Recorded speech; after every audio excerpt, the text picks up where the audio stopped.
نحمدہ ونصلی علی رسولہ الکریم اما بعد۔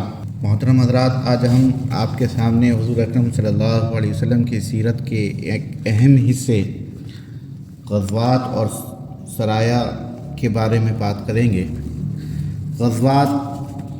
غزوہ کی جمع ہے، اور غزوہ اس جہاد کو کہتے ہیں جس میں حضور اکرم صلی اللہ علیہ وسلم بذات خود شریک ہوئے ہوں، اور سرایا سریہ کی جمع ہے۔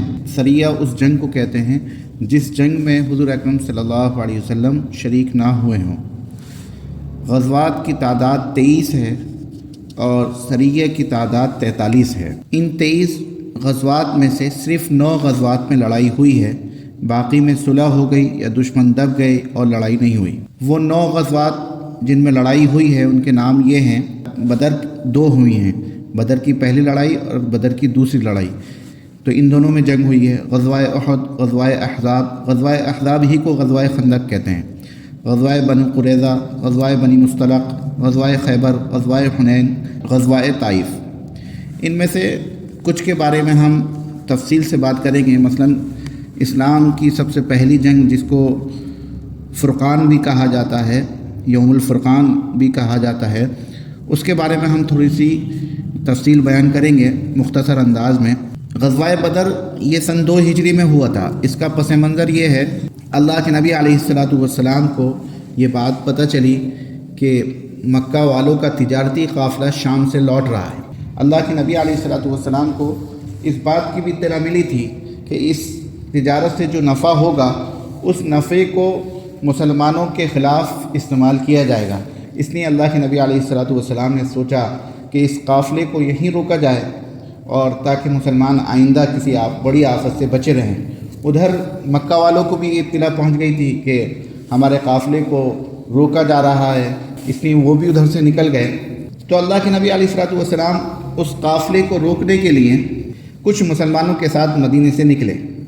قافلہ تو بچ کر نکل گیا، مکہ پہنچ گیا، مگر مکہ والوں نے کہا کہ ہم بدر پہنچ کر خوشی منائیں گے اور اپنی خوشی میں تقریبیں کریں گے، جلسے کریں گے۔ بدر ایک گاؤں کا نام ہے جہاں ہر سال میلے لگا کرتے تھے، اور اس میلے میں ناچ گانے بھی ہوا کرتے تھے، شراب کباب کی بھی مجلسیں لگا کرتی تھیں۔ تو مکہ والوں نے وہی سوچ کر بدر آئے اور کہا کہ اگر مسلمان لوٹ بھی گئے ہیں تو پھر بھی ہم وہاں پہنچ کر اپنے میلے لگائیں گے اور ناچ گانے کریں گے۔ تو لہٰذا مدینے سے 1 میل نکل کر آپ صلی اللہ علیہ وسلم نے پڑاؤ کیا، بچوں کو واپس کیا۔ مدینے میں منافقوں اور یہودیوں کا ڈر تھا، اس لیے حضرت ابو لبابہ جو صحابی رسول ہیں کو مدینہ کا حاکم بنا کر مدینہ لوٹا دیا، اور 2 آدمیوں کو آگے بھیج کر قریش کا پتہ لگایا۔ جب بدر کے قریب پہنچے تو خبر پہنچانے والوں نے خبر دی کہ قریش وادی کے دوسرے سرے تک آ گئے ہیں۔ یہ سن کر آپ صلی اللہ علیہ وسلم یہیں رک گئے۔ رات بھر دونوں لشکر آمنے سامنے قیام پذیر رہے۔ مسلمانوں نے بھی کمر کھول کر خوب آرام کیا، مگر حضور اکرم صلی اللہ علیہ وسلم رات بھر نماز پڑھتے رہے، دعا میں الہ وزاری کرتے رہے۔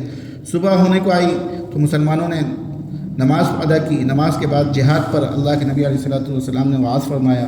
یہ مسلمانوں کا سب سے پہلا لشکر تھا اور کافروں سے ان کی سب سے پہلی لڑائی تھی۔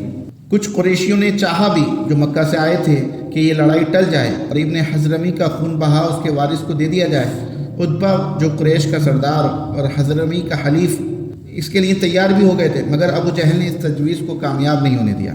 صبح ہوئی تو دونوں فوجیں میدان میں آمنے سامنے ہوئیں۔ ایک طرف 1000 کا لشکر تھا جو پوری طرح مسلح تھا اور لوہے سے لیس تھا، یعنی زرہ وغیرہ پہنا ہوا تھا، اور دوسری طرف 313 مسلمان تھے جن کے پاس پورے ہتھیار بھی نہیں تھے، لیکن حق ان کے ساتھ تھا اور وہ ایمان والے تھے۔ اللہ کے اوپر ان کا پورا بھروسہ تھا، دین کا جوش ان کے سینوں میں امڑ رہا تھا۔ اللہ کے رسول صلی اللہ علیہ وسلم لڑائی کے میدان سے ذرا ہٹ کر ایک چھپر کے سائے میں اللہ کے حضور سر جھکائے فتح کی دعا مانگ رہے تھے اور عرض کر رہے تھے اے اللہ، اگر آج یہ تیرے مٹھی بھر عبادت کرنے والے دنیا سے مٹ گئے تو پھر قیامت تک زمین پر کوئی تیری عبادت کرنے والا نہیں ہوگا۔ لڑائی اس طرح شروع ہوئی کہ پہلے ابن حضرمی کا بھائی عامر، جس کو اپنے بھائی کے خون کا دعوت تھا، آگے بڑھا۔ ایک غلام مسلمان اس کے مقابلے کو نکلا اور وہ مارا گیا۔ اس کے بعد عتبہ جو قریش کے لشکر کا سردار تھا بڑی شان سے نکلا، اس کے ساتھ ولید اور شیبہ بھی آگے بڑھے۔ ادھر مسلمانوں کی طرف سے مدینے کے 3 انصاری مقابلے کے لیے نکلے۔ عتبہ نے ان کا نام و نسب پوچھا اور جب معلوم ہوا کہ یہ مدینے والے ہیں، انصاری ہیں، تو پکارا محمد یہ لوگ ہمارے جوڑ کے نہیں۔ حضور کے فرمانے سے یہ انصاری پیچھے لوٹ آئے اور اب حضرت حمزہ، حضرت علی اور حضرت عبیدہ میدان میں آئے۔ عتبہ حضرت حمزہ سے اور ولید حضرت علی سے مقابل ہوئے اور مارے گئے، لیکن شیبہ نے حضرت عبیدہ کو زخمی کر دیا۔ یہ دیکھ کر حضرت علی آگے بڑھے اور شیبہ کا کام تمام کر دیا۔ حضرت زبیر نے سعید بن عاص کا مقابلہ کیا اور ایسی تان کر برچی ماری کہ وہ دھم سے زمین پر آ گرا۔ اب عام حملہ شروع ہوا۔ مدینے میں ابو جہل کی شرارت اور مسلمانوں سے دشمنی کا چرچا تھا۔ انصار کے 2 نوجوان لڑکے اس کی طاق میں نکلے اور لوگوں سے پوچھتے پاچھتے اس کے پاس پہنچ کر اس پر ایسے جھپٹے کے دم میں اس کا کام تمام کر دیا اور وہ زمین پر گر گیا۔ ایک دوسرے صحابی نے جا کر اس کا سر کاٹ لیا۔